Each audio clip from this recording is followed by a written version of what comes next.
Bisa enggak kita membayangkan ada seorang pemuda nekat minta keringanan untuk melakukan dosa besar? Kebayang enggak untuk di zaman sekarang ada seorang...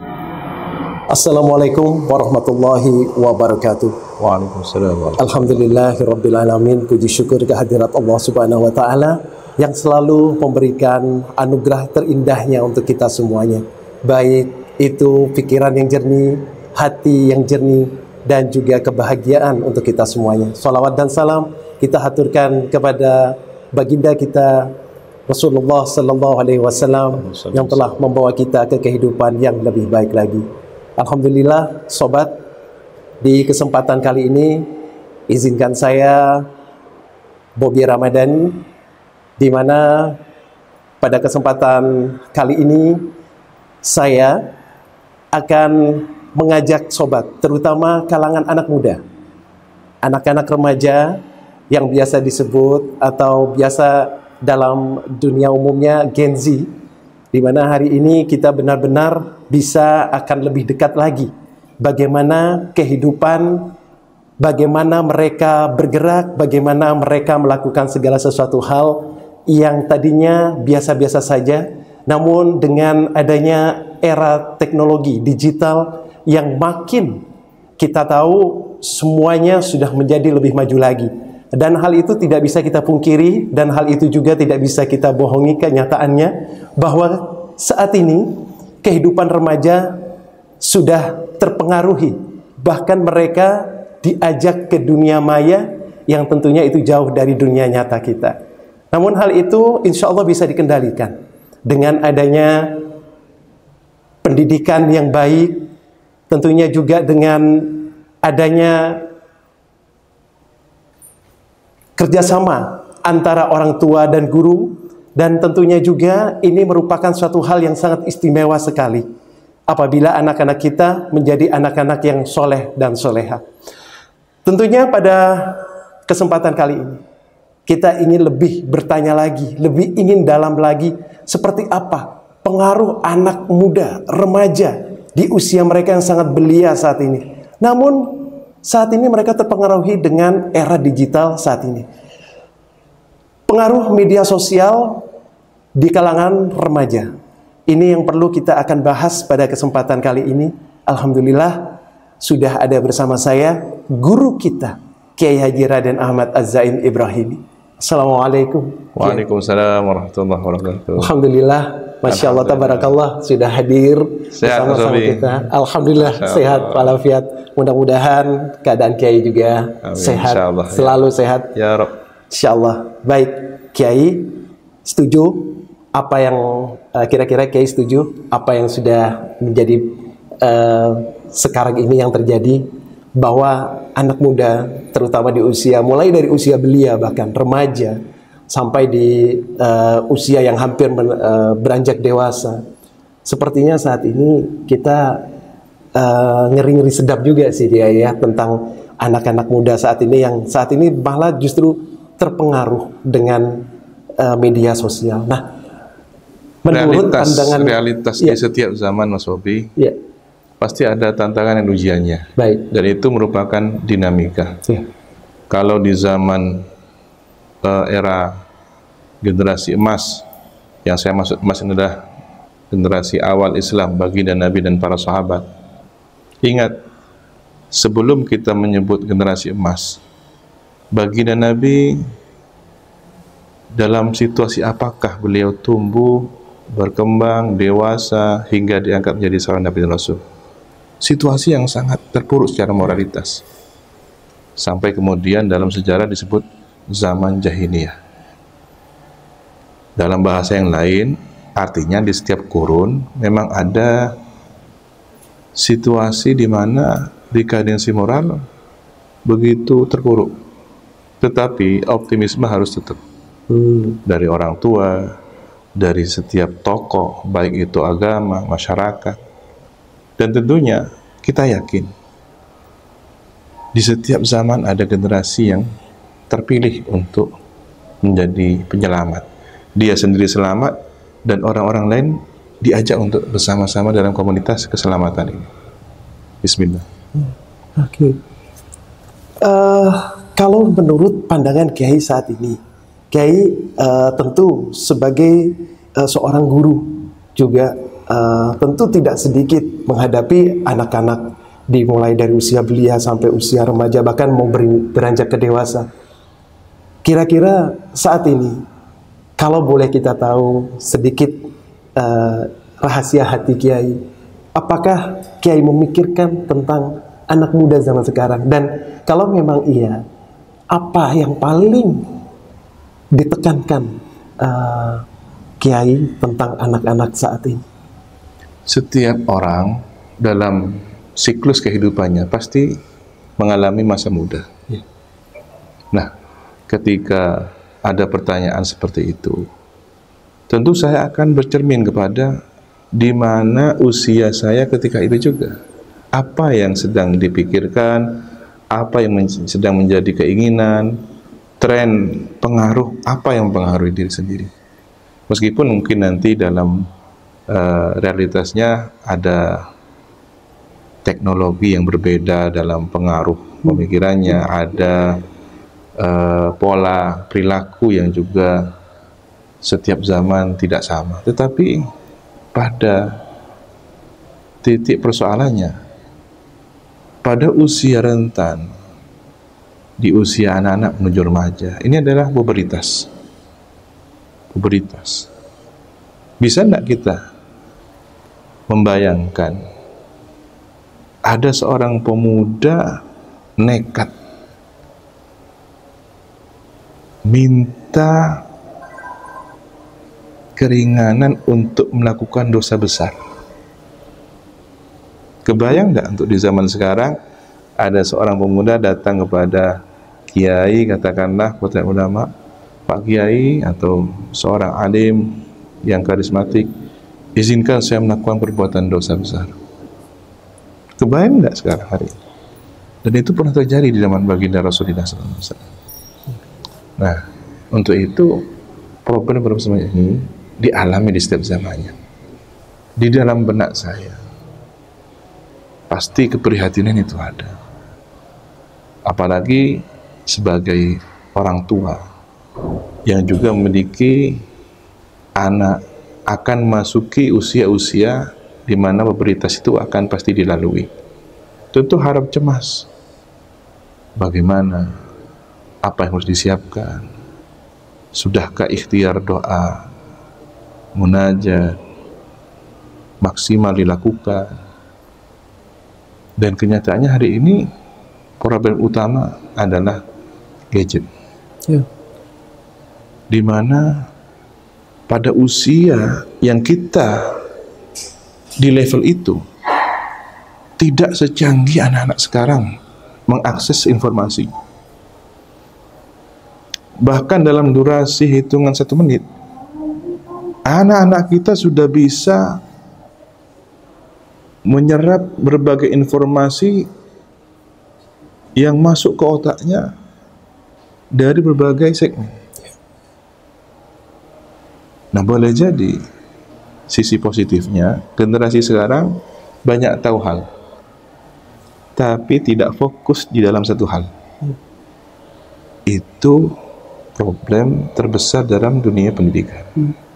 Dia bisa berbicara A, B, C, D, tapi detail A, detail B, detail C, bagaimana lekuk garis dan semacamnya, tidak paham seperti zaman kita. Kita mungkin di usia seperti anak sekarang tidak banyak wawasan, tetapi dalam satu hal kita detail. Nah, ini problem bagaimana gadget itu sangat mudah masuk menjadi akses utama berbagai informasi, tetapi kemudian server atau lapisan sensornya masih sangat lemah. Di belahan dunia lain seperti di Australia, di beberapa negara Eropa, sudah mulai ada aturan-aturan pembatasan usia pengguna gadget dengan fasilitas media sosial yang ada. Jadi kekhawatirannya sama. Jadi apakah ini menjadi kekhawatiran tersendirikah buat setiap orang tua saat ini, Kiai? Setiap orang. Kalau memang keadaannya seperti ini, banyak sekali anak-anak sekarang sudah lepas kontrol, Kiai. Artinya di saat mereka tidak dibelikan sesuatu atau tidak diberikan sesuatu, itu sepertinya sudah akan timbul melawan orang tua. Bahkan nauzubillah sampai terjadi pembunuhan antara anak dengan orang tua yang tidak mendapatkan keinginan apa yang menjadi keinginan dia. Seperti ini bagaimana menghadapi kalau kita semua dirisaukan dengan hal-hal semacam itu, Kiai? Tentu itu hal yang sangat mengganggu pikiran setiap orang tua. Ya. Sekali lagi, ujiannya di setiap zaman berbeda, tetapi intinya ada pengaruh besar terhadap kejiwaan anak untuk melakukan ketidakpatuhan pada orang tua. Saya ingat di era saya masih usia belasan tahun, tren ketika itu anak-anak remaja ingin mengendarai sepeda motor. Tidak semua orang beruntung orang tuanya mampu membelikan sepeda motor. Iya. Apa yang terjadi? Salah satu kejadian, ada seorang anak bunuh diri karena tidak dituruti oleh orang tuanya, mungkin tidak mampu membeli sepeda motor. Itu zaman itu. Hari ini problemnya adalah penggunaan gadget. Bisa jadi ditemukan seperti yang Mas Robi sampaikan, anak melawan pada orang tua, melakukan tindakan-tindakan di luar batas karena pembatasan itu. Tetapi sekali lagi, bahwa orang tua ketika diberi amanah oleh Allah untuk merawat, menjaga, mendampingi pertumbuhan seorang anak, sebenarnya Allah sudah mempersiapkan sesuatu. Tinggal bagaimana sebagai orang tua kita menggunakan, memanfaatkan bekal yang Allah berikan kepada kita. Apa itu? Doa. Doa orang tua luar biasa maksudnya. Oke.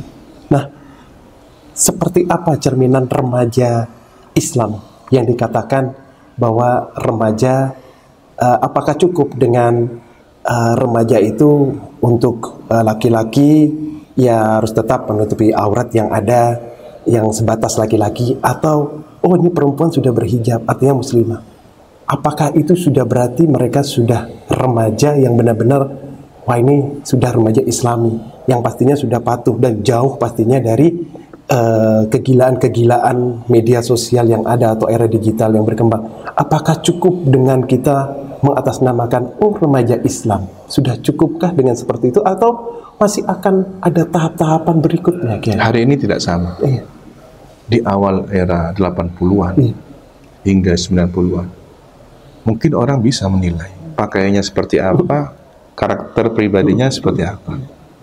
Kita sulit melihat orang berhijab sampai kemudian ada lagunya kan begitu ya, jilbab putih. Jilbab karena itu ada gerakan masif di berbagai kampus, pondok pesantren, bagaimana kemudian ini menjadi tren dan pakaian yang bisa diterima oleh khalayak ramai. Dan kebetulan zaman itu ada aturan yang kemudian membatasi gerak pakaian keagamaan. Ini problemnya. Nah, hari ini kita tidak bisa menjustifikasi orang yang berjilbab, orang yang berpakaian sangat Islami, jiwanya Islami. Berapa banyak kita temukan pakaiannya Islami, tapi jogetnya na'udzubillah begitu. Malah mempermadukan pakaian itu sendiri sebagai identitas. Ini problem kita hari ini. Bahwa casing dengan isi tidak sama. Tidak sama. Kembali ke media sosial, Kiai. Kalau tadi banyak aturan-aturan yang tadi juga beberapa sudah disebutkan oleh Kiai tentang masalah kepribadian seseorang atau remaja Islam itu sendiri. Nah, dalam Islam sendiri, apakah bagaimana anjuran Islam khususnya untuk remaja sekarang, Kiai, yang sudah notabene sudah melewati batas bermedia sosial? apakah ada anjuran Islam sebenarnya tentang bermedia sosial yang baik itu seperti apa, Kiai? Pasti, karena Islam itu ajaran yang sempurna. Tinggal bagaimana seseorang bisa mendapatkan informasi ajaran Islam yang sempurna ini. Dari mana? Dari sumbernya, para ulama. Memang tidak bisa kita memahami tekstual ayat atau sebuah hadis redaksinya dibaca utuh begitu, tapi ada pemahaman-pemahaman yang setelah kita tafsirkan secara kekinian, namanya tafsir maudhu'i, tematik. Maka ada tema-tema yang update, terbarukan, namun solusinya sudah disiapkan oleh ajaran agama Islam itu sendiri. Misal, mentalitas seorang remaja yang memang pada usia pubertasnya itu sangat labil.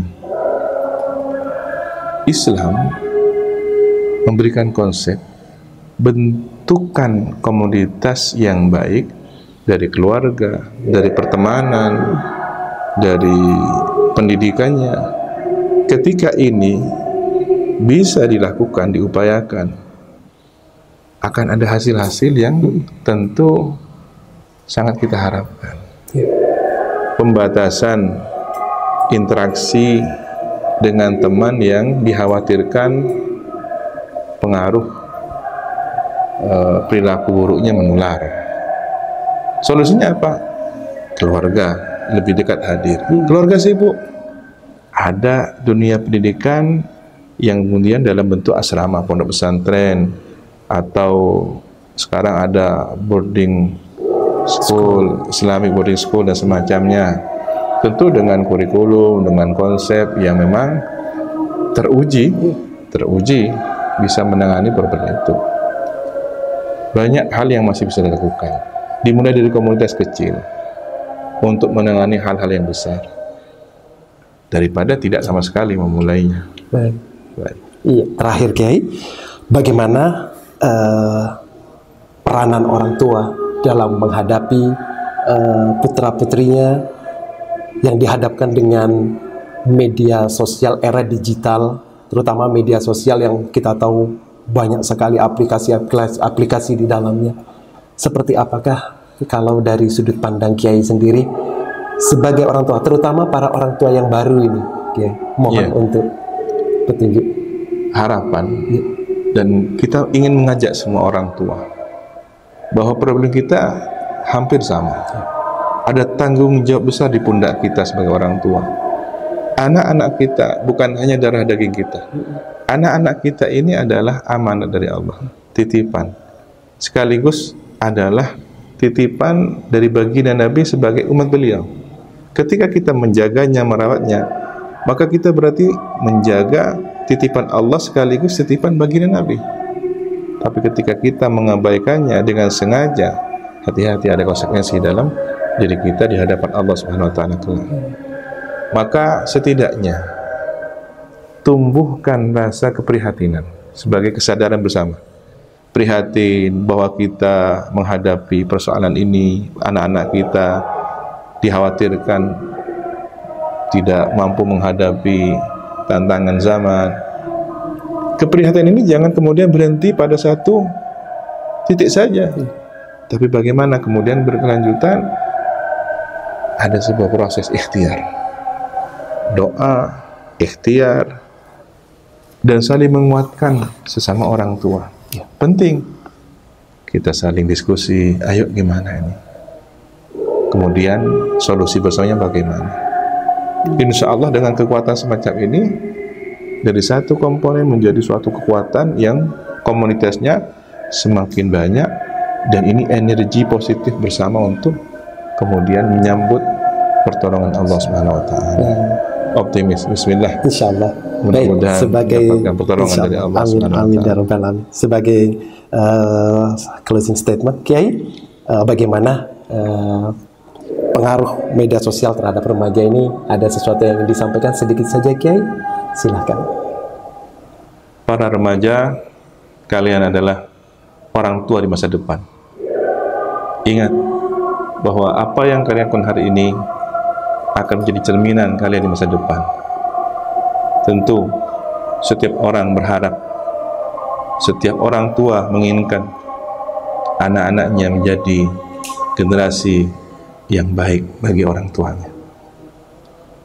Para orang tua teruslah berikhtiar dan berdoa, karena mungkin satu ketukan pintu belum dibuka, tapi ketukan berkali-kali pada akhirnya mendapatkan sambutan terbaik dari Allah Subhanahu wa taala. Rabbi auzi'ni an ashkura ni'mataka allati an'amta 'alayya wa 'ala walidayya wa an a'mala salihan tardahu wa aslih li fi dzurriyyati. Wassalamualaikum warahmatullahi wabarakatuh. Waalaikumsalam warahmatullahi wabarakatuh. Terima kasih banyak, jazakumullah khairan Bapak Kiai. Insyaallah di lain kesempatan kita bisa bersua kembali dengan tema yang lebih menarik lagi. Insyaallah mudah-mudahan selalu sehat Kiai. Amin ya Rabb. Insyaallah amin rabbal alamin. Baik sobat, demikian tadi bincang-bincang santai kita di kesempatan kali ini yang luar biasa bersama guru kita Kiai Haji Raden Ahmad Az-Zaim Ibrahimi. Insya Allah di lain kesempatan kita bisa bersua kembali tentunya dengan tema-tema yang lebih menarik lagi. Saya Bobi Ramadan pamit. Wassalamualaikum warahmatullahi wabarakatuh.